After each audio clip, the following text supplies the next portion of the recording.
নুসরাত। জি আম্মা। রাত দিন কানে ফোন নিয়ে গুজুর গুজুর গুজুর গুজুর করেই যাচ্ছে। বাড়িতে কাজ নেই? কাজগুলো কে করবে? হ্যাঁ শুনি। তা কার সাথে কথা বলছিলে শুনি একটু? জি আম্মা, আপনার ছেলের সাথে।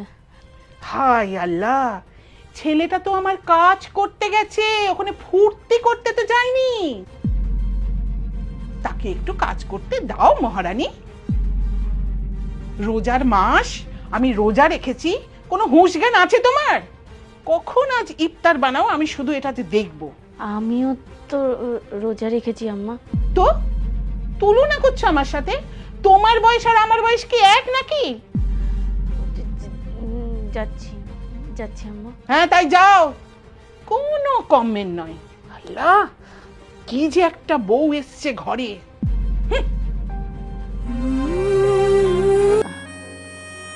আম্মা, আপনার চা।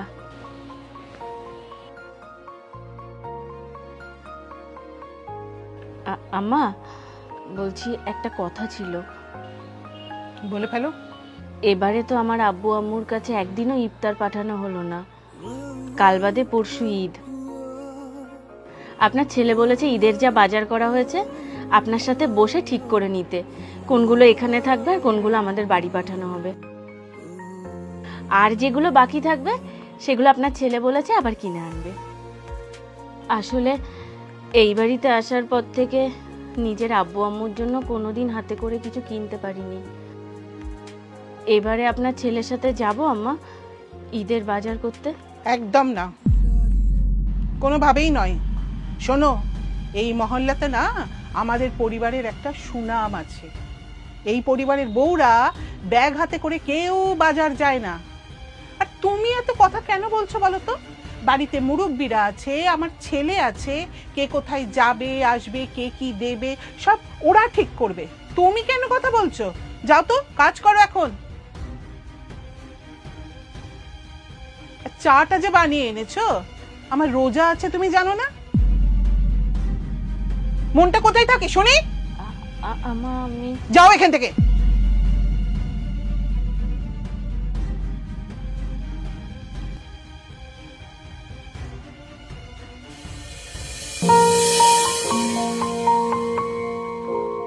নুসরাত। আসসালামু আলাইকুম রফিক সাহেব।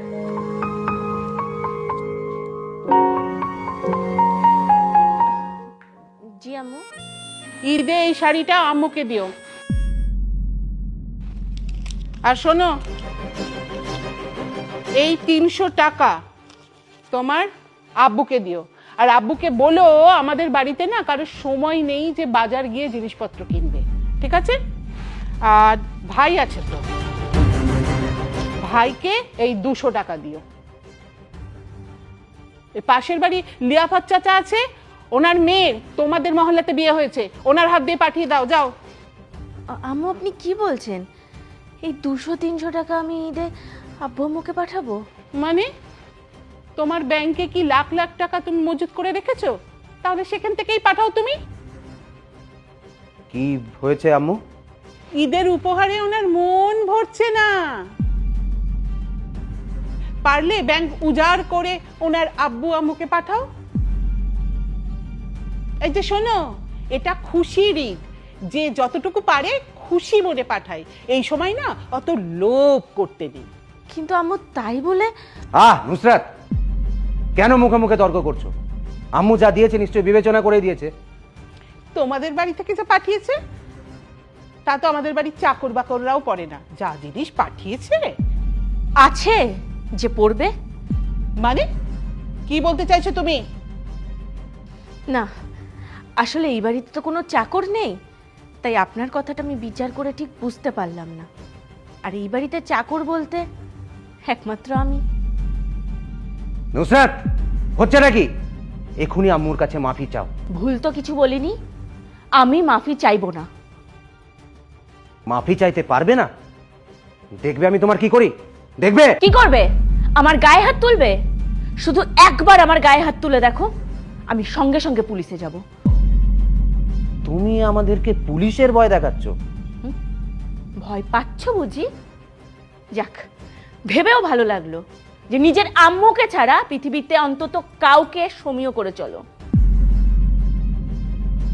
সারা জীবন তো নিজের আম্মুর আঁচলের তলায় থেকে গেলে, ঠিককে ঠিক ভুলকে ভুল বলার সাহস এই 35 বছরেও হলো না। আম্মুর পেছনে বউ হচ্ছে বউরানী, আর আম্মুর সামনে আসলে বউ তখন চাকরানি হয়ে যায়, তাই না? নুসরত, এবার কিন্তু তুমি সীমা ছাড়িয়ে যাচ্ছ। আপনি বাধ্য করেছেন, আজ আমি বলবো, আপনারা শুনবেন। এ বাড়িতে আমি এতগুলো বছর কাটিয়েছি, প্রত্যেকটা দিন এই সংসারের জন্য আমি প্রাণপাত করে দিচ্ছি, তারপরেও কি এই সংসারে আমার একটু সম্মান প্রাপ্য নয়? সম্মান তো দূরের কথা, আম্পুর অনুমতি ছাড়া একটা এক্সট্রা জলের বোতল আমি ফ্রিজে রাখতে পারি না। নিজের হাতে আমার আব্বু আম্মুর জন্য পছন্দ করে কিচ্ছু কিনতে পারি, জামা কাপড়গুলো হাতে করে তাদের দিয়ে আসতে পারি না, ঈদের সালাম পর্যন্ত দিতে যেতে পারিনি এতগুলো বছর। এটা বাড়ি না জেলখানা? যারা অন্যের বাড়িতে কাজ করে তারাও এর থেকে ভালো কদর পায়। আপনাদের অনেক টাকা থাকতে পারে, অনেক বড় বাড়ি থাকতে পারে, কিন্তু আমি বলতে বাধ্য হচ্ছি আপনাদের মন ভীষণই ছোট আর নীচ। নুসরত, চোখ রাঙাবেন না আম্মা, ভয় পাই না আমি আর। কোথাও একটা এসে মেনে নেওয়াটা থামাতে হয়, জরুরি হয়ে পড়ে। আপনারা আমাকে চাকরানি ভাবলেও আমার আব্বু আম্মুর কাছে আমি কিন্তু রাজরানী। এবারের খুশির ঈদে আমি আমার আব্বু আম্মুর কাছে যাব, আর যাবই। দেখি আমাকে কে আটকায়। আর হ্যাঁ, আপনাদের জিনিস আপনারাই রাখুন।